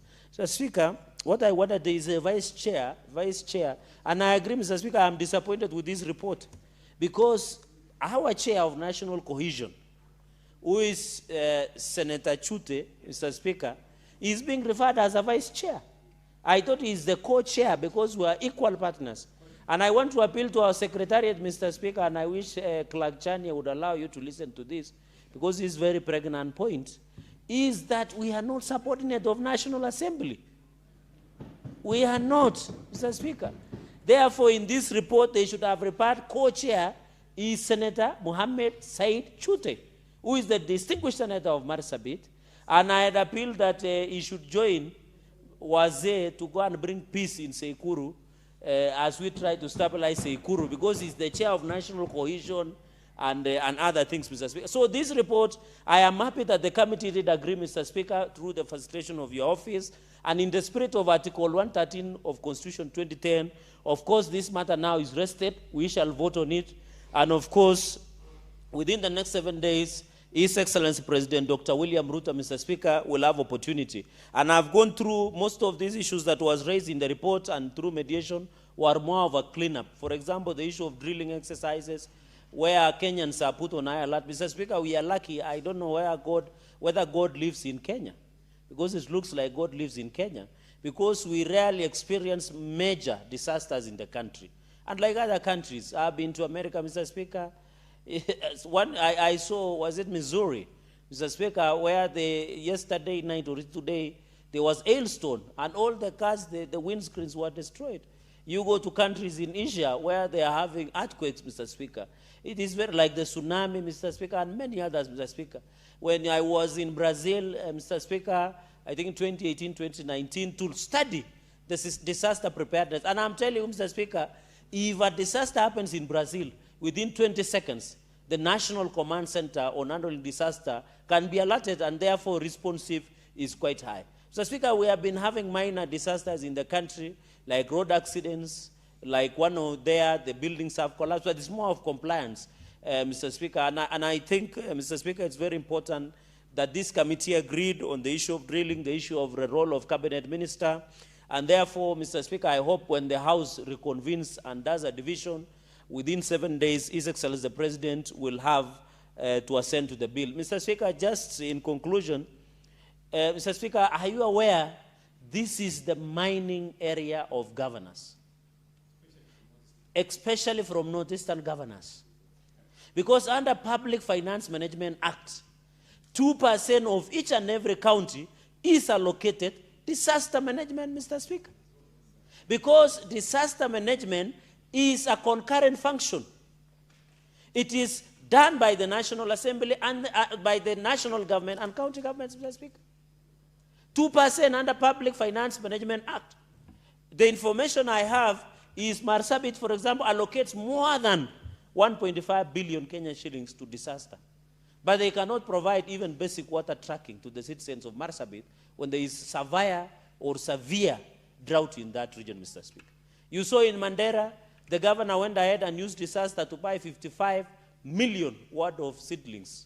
Yet he should be providing for water tracking. And when we ask him where are the trees, he told us, go and follow the road, and you will see where we have planted those seeds, Mr. Speaker. Of course, you cannot speak about Wajir, Mr. Speaker, where the chairperson of Council of Governors, Ahmed Abdullahi. And interestingly, I want to inform Senator Chute that most of his governors, from Governor Abdullahi, Governor of Marsabit, Governor of Garissa, and Governor of Mandera, all of them are known as absentee governors. They operate more in South B or South C in Nairobi than in their counties, Mr. Speaker. And that is where they eat. I can give you an example, Mr. Speaker, in conclusion, that we need to move as a country from response-based to prevention and mitigation of disasters. Sample of 2%, as per the equitable shareable revenue we dispensed in the last financial year, Mr. Speaker. Under the Public Finance Management Act, every county, including Meru, must allocate 2% of the budget to disaster. I can give you only 3 counties. Nairobi, they allocated 846 million in last financial year. But now, there is floods in the city. We are being told they wanted to buy boats. We never saw those boats when there were floods in the city, Mr. Speaker. I'm told there is, was it Roysambu or part of this city, where the KDF, Mr. Speaker, were called to assist Kenyans, Mr. Speaker, because of lack of coordination. Yet in that financial year, 846 million. Nakuru, Mr. Speaker, allocated 342.8 million to disaster as per the 2%. Mr. Speaker, Narok allocated 298 million to disaster. And of course, I come to Marsabit, as per the COB, they allocated 174.9 million Kenyan shillings to disaster, Mr. Speaker. What am I trying to demonstrate? That disaster to governors and counties is a lucrative business. When we think of disaster to assist, and the intention and aim of the PMF Act, and being enriched by this report that has been ably moved by Senator Chute and Mheshimiwa Crystal Asiga, Mr. Speaker, was to assist Kenyans in need. The way now we have floods in this city, Mr. Speaker. You know, when I heard the governor of Nairobi saying they want to buy boats, I used to think it's a joke. Until the other day, it rained heavily. Until the vehicles became useless, Mr. Speaker. So this money that is allocated to disaster, and I want to appeal to Senator Chute, and I wish my chair of County Public Accounts Committee, we must audit the funds meant for disaster management in this country, Mr. Speaker. We face disasters that can only be handled, Mr. Speaker. In this day and era, Mr. Speaker, and I have a problem with also how you remember in the last session, and I am happy you were in the National Assembly, we were pushing that the strategic grain reserve must buy more cereals to assist Kenyans, especially during hunger, Mr. Speaker. It is very unfortunate that Kenyans are dying because of hunger. Mr. Speaker, a true government is known on how they treat their vulnerable in terms of need. If it rains, there is suffrage. If the sun comes, there is suffrage, Mr. Speaker. And it's not only human beings, it's also animals. And in fact, in future, and I've read the bill, and this report, I hope Senator Chute, because he comes from that region, we should also enhance the livestock insurance, Mr. Speaker. So that even as we take care of the human beings, of the people, we must take care of the livestock. Because he will tell you, the livestock, Mr. Speaker, the livestock to people of Marsabit and that northern region, where there are millions and millions, their dependence economic activity is the livestock. So I hope when we do this on the issue of disaster management, Mr. Speaker, and prevention, not reactive, Mr. Speaker, we should be able to ensure that we push. And therefore, I want to appeal to the President, now that we have an appeal to the President to send an appeal to him to ignore the naysayers, Mr. Speaker. You saw today news headlines saying the economy under Kibaki, under Uhuru grew, under William Ruto is not growing. I want to ask the President to assent to such bills and ignore the naysayers. You know, by the way, Mr. Speaker, media also uses a principle that they say, Mr. Speaker, there is a famous principle in media that says it is not news when a dog bites a man, but it is news when a man bites a dog, Mr. Speaker. So I want to appeal to the President to assist us by assenting to such legislative proposals that will improve the lives of Kenyans and include the naysayers, Mr. Speaker. And Mr. Speaker, this country, there are people who are behaving that there are more Kenyans than others, that they must lead this country, what we call ethnicity inferiority complex in this country, Mr. Speaker. Even when Kibaki, I've seen people celebrating Kibaki. Mr. Speaker, you know you are in Jurinjeka and you must have seen the reign of Kibaki. And they celebrate Kibaki so much, forgetting in 2007, 2008, there was post-election violence. They disputed 2007 general election, Mr. Speaker. So the success story of this country will be written through such innovative, precise legislative agenda that we give in this country, Mr. Speaker. So I want to appeal to the President as per Article 113 of the Constitution, within 7 days, and I know Your Excellency, sorry, Mr. Speaker, sir, you will be able to present, Mr. Speaker, and I would note, Mr. Speaker, with your indulgence, I want to thank the President because he took his time today to welcome Sebastian Sawe. And I thank you for approving the statement, Mr. Speaker. Sebastian Sawe, who won the London Marathon, who ran under 2 hours, was given a customized number plate, Mr. Speaker, was given millions of shillings. He was given a heroic response, Mr. Speaker, and I hope in future I want to pray and appeal to the people of Meru to start being athletes. This is a lucrative business, Mr. Speaker. But I have only one problem with KRA, Mr. Speaker. Can you believe Sebastian Sawe is winning 48.5 million in award, but KRA are taking 18 million Kenya shillings? KRA should zero rate, Mr. Speaker. Why take 18 million, the KRA, Mr. Speaker? So I want to appeal to KRA not to tax the winnings of athletes and sportsmen. And Mr. Speaker, with the indulgence that you have given me, because Sebastian Sawe is my villager. He comes from Donyangaria village. I come from Osoriot. And I wouldn't sit without acknowledging and thanking the President. But KRA, please, stop taxing Kenyans who are winning. There are many Kenyans who are doing tax evasion, Mr. Speaker. Mr. Speaker, with those many remarks, I beg to support this mediated version of disaster bill that came from the National Assembly. And I hope Article 113 it will be signed to law. And Kenyans, let us use what we call more of, Mr. Speaker, of preventive and mitigative measures rather than reactive measures in place. And congratulate Senator Chute for the job well done, and we wish him well. Thank you, Mr. Speaker. Very well. Honorable Senators, according to my dashboard, there is no other senator wishing to contribute on this motion. Therefore, I will call the mover to reply. Senator Mohamed Chuta.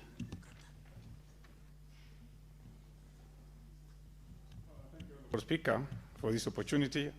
Let me also take this opportunity to thank the distinguished senator from Nandi, Senator Cherargei.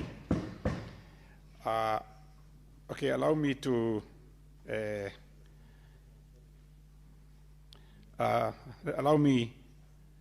reply to this motion, Honorable Speaker.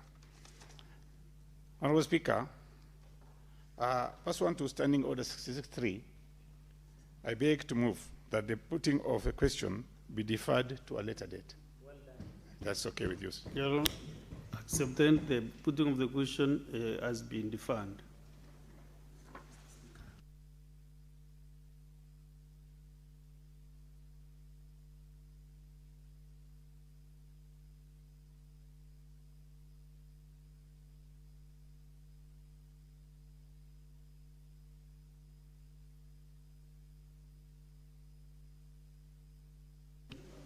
So, Honorable Senators, we are now going back to order number 8, business appearing as order number 8, Division of Revenue Bill. Any senator wishing to contribute?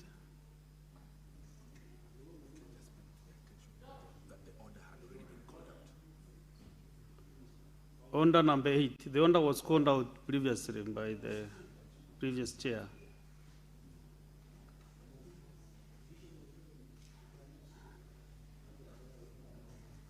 That is Division of Revenue Bill.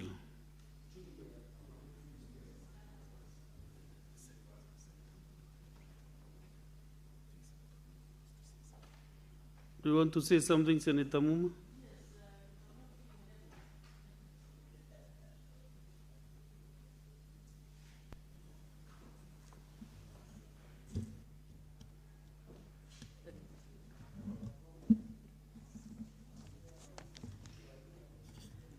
Thank you, Honorable Speaker, for the opportunity to contribute to the Division of Revenue Bill 2026.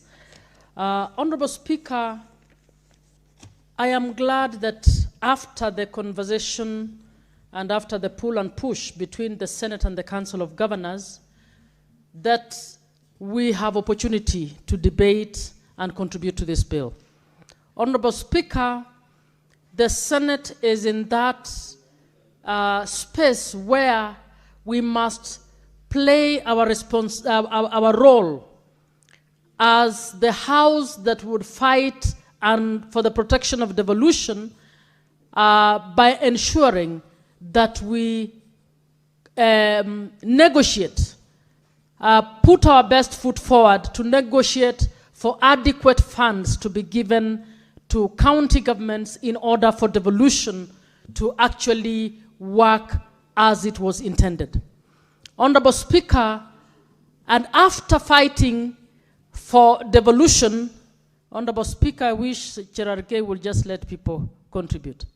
I feel disrupted. I feel I don't have your ear as the conversation is going on. This year is on your side, so don't mind. I'm just getting some direction. You are a miracle worker that you can listen to Cherargei at the same time hear what I'm saying. Honorable Speaker, when Senator Cherargei contributed, I listened. In fact, I was on the chair. I listened very, very carefully. I just want to urge that you would also have respect for the others as we contribute. Listen, I'm sure you'll have some good point to add. Honorable Speaker. Is your point of order, Senator Cherargei? Mr. Speaker, standing order number 1, and I request Senator Muma is saying I don't respect the House or her. Yet you cannot approach the Speaker without your permission. You are the one who beckoned me to approach the...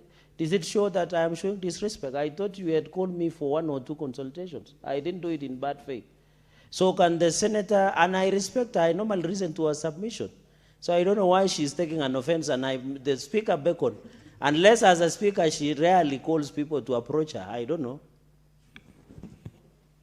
Honorable Speaker, my point was this, and Honorable Gerard Gay, I would request you be humble enough to listen, that in every day, we have to actually call you to lower your voice in order for people to listen. That's what I was referring to.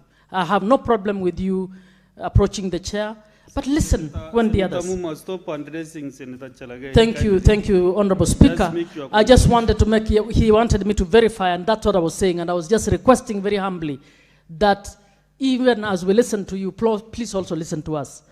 Honorable Speaker, I was making the point that we were angry as the Senate by the manner in which the Council of Governors conducted themselves, and we had said we will defer the conversation on the Division of Revenue bill, and I'm glad that we've come to discuss it, because that is a constitutional responsibility that we must actually attend to, and we also have the constitutional responsibility to also oversight how these funds are deployed, and therefore both roles are roles of the Senate, and without shame, without fear, we will carry out both in a manner that the people of Kenya contemplated when they gave this role to the Senate.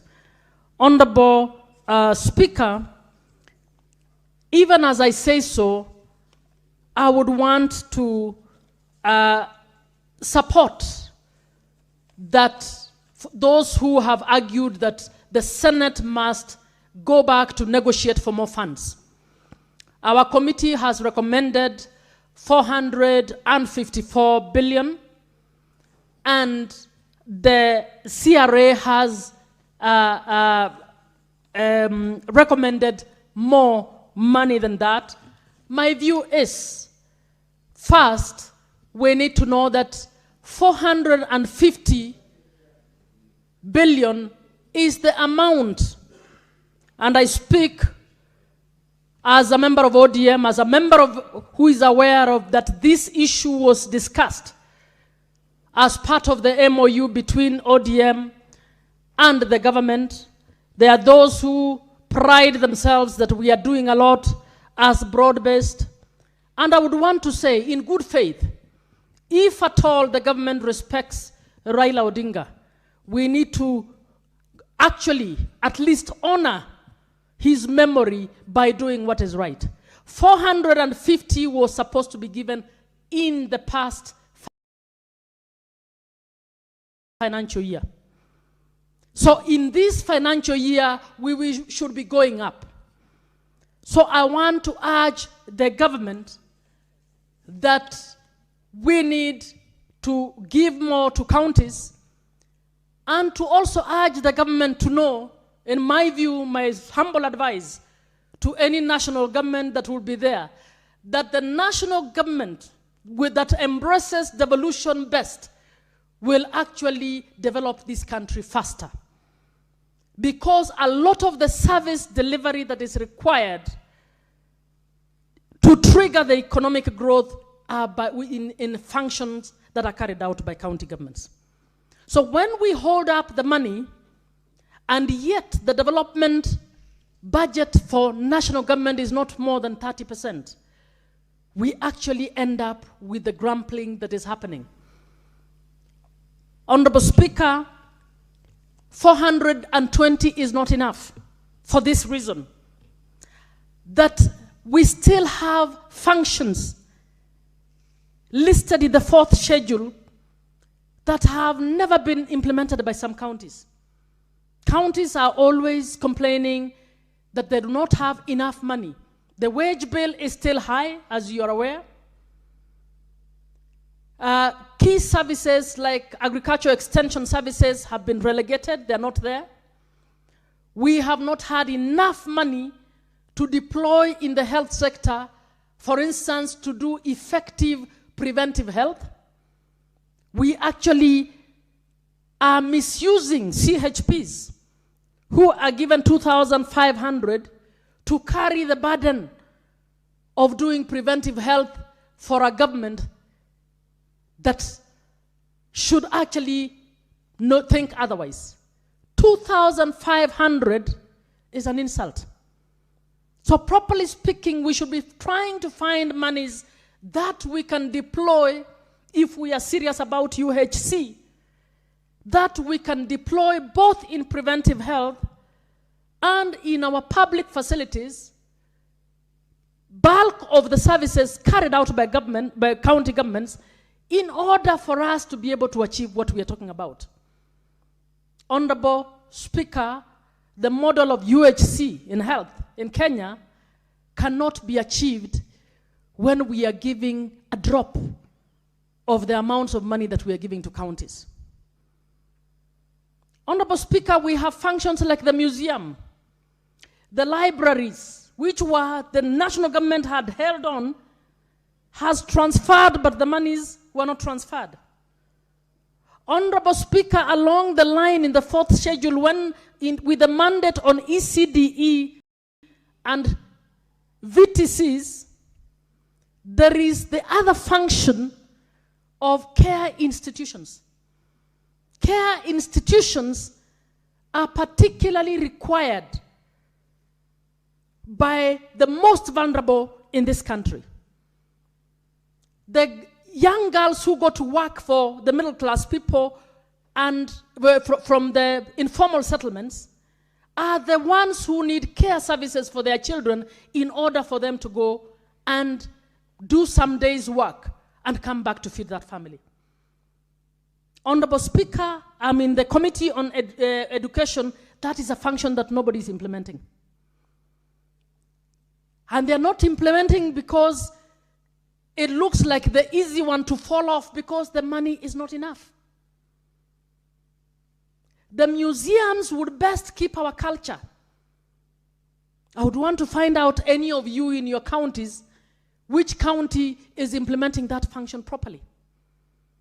In fact, my suggestion, Honorable Speaker, and I would want you to take these suggestions further with the House, is that the Senate, in the 14th year after devolution has kicked off, should actually prepare a better indicator on the functions that should be implemented by county governments for us to be able to evaluate, to find out how many of the functions that were given to the counties are being implemented, how many are not being implemented. But we know part of the problems of governors is because they don't have enough money. So the natural thing is to drop off what looks like luxury, but those functions are not luxury. They are not luxury. We need to actually ensure that every function is implemented. It cannot be implemented when we only add 5 billion to what was given last year, knowing very well the economy is not seriously growing, inflation is a factor. What are we trying to achieve? But when we come to oversight as well, and I'm urging that our finance team and whoever will be in the mediation should fight for the maximum. And I would say we go for the CRA proposed share. When we come to the oversight, we must also audit the expenditure by county governments and governors against the Constitution. Honorable Speaker, it is despicable that a governor would proudly share on how many millions they have given 500 million to bursaries, which is not their function, but will not have built one ECDE, which is their function. We also need to get governors in a room to understand what their function is. They are not above the law. So we cannot go fighting as a Senate for them to get more money, and we hear governors assigning illegal MOUs to give conditional grants to the national government on bursaries. an issue that the whole world, all politicians want to give monies to. The members of the National Assembly, the president separately, all these cards giving scholarships, what is in this bursary? We need a proper evaluation of that. And we need to surcharge the governors who've taken money that is little, instead of deploying to functions that they are actually assigned under the 4th schedule, who go to assign it to other issues. I can see in the bill the national government is talking about cost cutting, some of the things that were put into account. I agree, as a nation we need to understand what is a priority and what is not a priority. And one of the things we must look at both county and national government levels is the parallel governments, in the name of advisors, in the name of these people who are employed willy-nilly by governors, by the president, and whose impact on the budget we have never been told properly. In fact, the Senate might also want to find out how much budget line is being deployed by governors to the employment of the fleet of advisors who are more than their CECs and those who are employed to carry out functions. So in the 14th year, Honorable Speaker, I think beyond what we did this morning, that I want to give accolades to the Senate for, particularly the Senate Secretariat, I think we need to also come up with a publication of what is the state of the implementation of the functions assigned to counties. And we need to start auditing each county against that standard. We need to actually to be able to call out county governments that have spent monies on things that they should not have spent on. Properly speaking, they need to be personally surcharged with their finance officers, because that is what was contemplated by the Constitution. Nobody is above the law. And when you go above the law, you actually should be penalized. And the Constitution contemplated that you will be personally penalized for making decisions that were not within the law. So even as I support,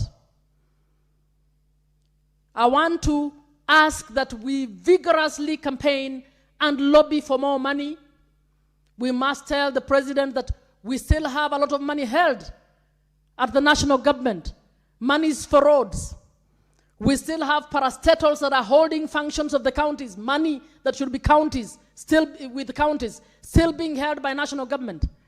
So the national government cannot afford to throw a token 5 billion extra to the counties. But the committees must also be firm and tell the governors, we will do what we are supposed to do, including ensuring that you spend the monies that you are given to the functions that you are supposed to spend on. And you cut down on expenditure that is unnecessary so that we can get services. Honorable Speaker, I feel if we are not careful, the people of Kenya are getting tired. The combination of the role of parliament, executive, even the judiciary,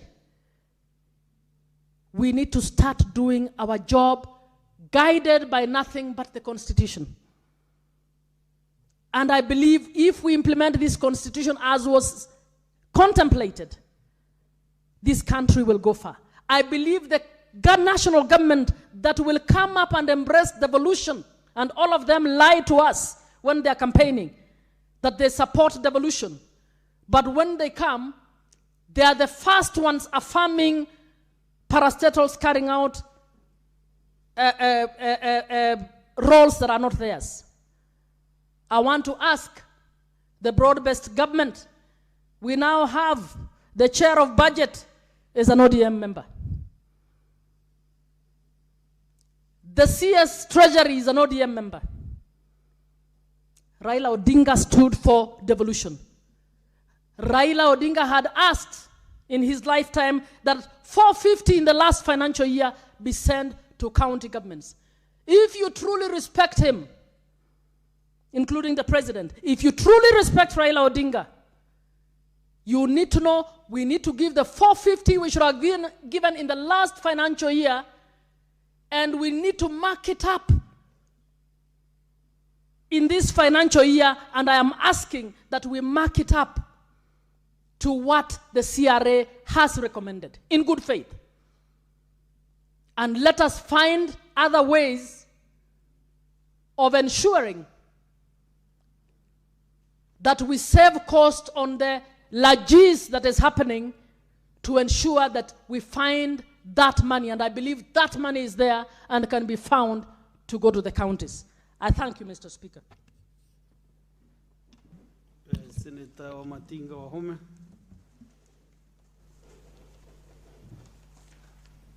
Thank you very much, Mr. Speaker. Mine will not take as long because I'll be sharing a meeting in a few minutes. But I want also to contribute in support that indeed we must, as senators, fight for increment of the allocation to the county governments. Mr. Speaker, the bottom line is we must ensure that we reinforce the gains that have been made while at the same time protecting them. By saying this, Mr. Speaker, it can never be lost to us that we are serving the 48 governments in Kenya, the 47 county plus the national government. We are serving the same people, and therefore it is in the best interest of us in a one government approach to ensure that we unbundle as many functions as possible, while also ensuring that those functions that have been unbundled, the budgets are following them.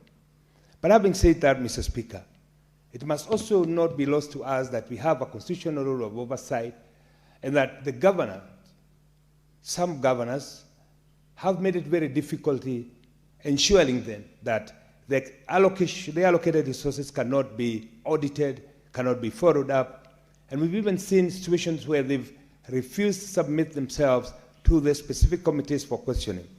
And therefore, Mr. Speaker, as we fight for enhancement of the money to the county government so that we can be able to increase the benefits of the people at the grassroots level, we must also come up with mechanisms that will ensure that the monies allocated to the county government is accounted for, is spent in a way that can be mix economic and socio and political impact to the people at the grassroots level.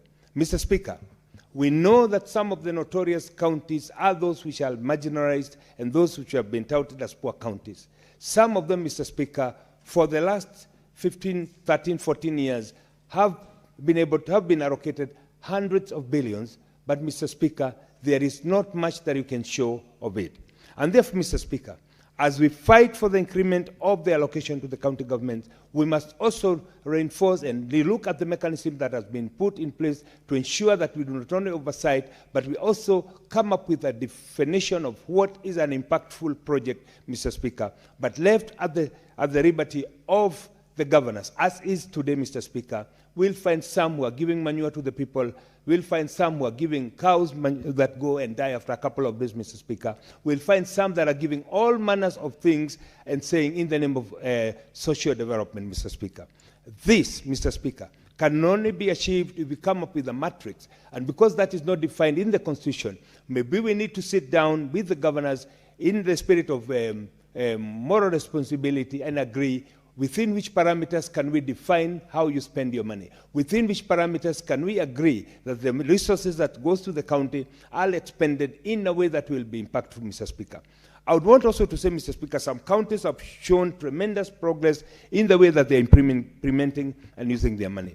But also, Mr. Speaker, we must also be alive to the fact that any development this year becomes an expenditure in the following year because of the maintenance cost. And therefore, when we talk about only increment of 5 billion, that, Mr. Speaker, is not enough to ensure that what was developed the previous year will be also maintained. And therefore, Mr. Speaker, as I wind up to join the other meeting, I would want to urge the governors to ensure that whatever they get is spent in a way that is accountable, transparent, but then also, Mr. Speaker, the senators in their role of oversight, they must also come up with a formula of ensuring that they follow up so that we are not reduced to morticians who will be coming and saying money was lost after it has been lost. And we come up with mechanisms, Mr. Speaker, to ensure that projects that have been conceptualized make sense politically, economically, and socially to the people, so that at the end of the day, Mr. Speaker, the scarce resources that are allocated to the county can also be impactful. As sit down, Mr. Speaker, indeed I must commend the President, because since the entry of the Kenya Kwanza government, we have seen that disbursement of money to the county government has been quite punctual, as opposed to the previous regimes, Mr. Speaker, that were using the county allocation as a balancing figure variable when we have shortage of government, Mr. Speaker. Therefore, there is something, yes, to be happy about.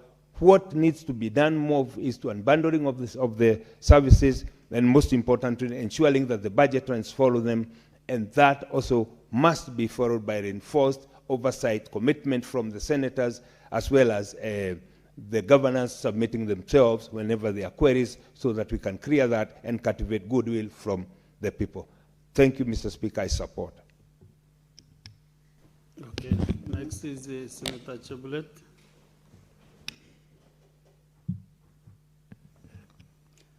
Thank you, Mr. Speaker, for the opportunity you have given me to also make a submission on matters county revenue allocation bill. Mr. Speaker, as we normally as senators champion for the governors to appear before the committees and give us how they have been managing our county resources, we also as senators, we champion for the increment of our county allocations.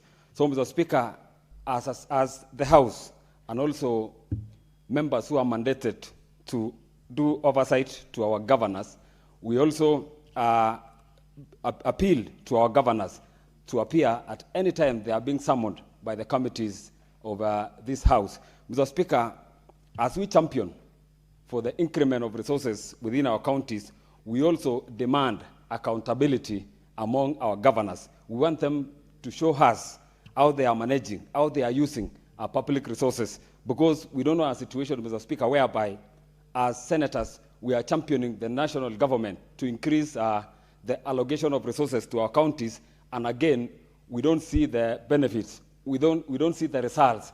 Because, Mr. Speaker, in several counties, Mr. Speaker, within our country, roads are in a very pathetic condition, and you find governors demanding for more resources. Agriculture sector, Mr. Speaker, is doing badly in our counties. Health sector, Mr. Speaker, is doing badly in our counties, and yet we come to this House and request the national government to continue allocating more resources to our counties, and we don't see the results. And therefore, Mr. Speaker, we demand our governors to appear before any committees when they are being interrogated, so that we be able to know the resources we are fighting to be allocated to our counties, whether they are doing the required job or they are being misused by our governors. Lastly, Mr. Speaker, in my county, Mr. Speaker, recently, we were led by the LT Chairman of Standing Committee on Senate by Mheshimiwa Senator Mandago. We were in Baringo, and the assessment we went through, Mr. Speaker, the health facilities in my county are doing very badly, and therefore I will urge and demand this House to discuss Baringo County as a national disaster, because health facilities, our people are suffering. We don't have drugs, we don't have doctors, we don't have nurses, even those people who are working as casual, they are never paid. So, Mr. Speaker, there is a report we will submit before this House on matters health sector in Baringo County, and I will request all the senators to focus on Baringo County on matters health. Thank you, Mr. Speaker. Thank you, Senator Chabulet. Honorable Senators, the move of this motion is not allowed to to reply. So I defer the reply of the motion to the next sitting. Honorable Senators, I want to reorganize again this bill, the order paper, order appearing as number 9, 10, 11, 12 are defunct. And then when we look at our order paper again, business appearing under order 14, orders 14, 15, 16, 17, and 18. These are divisions, and therefore are also defunct. And then we go to order number 19, all the way to 29. Also that business stands deferred. Therefore, Senators,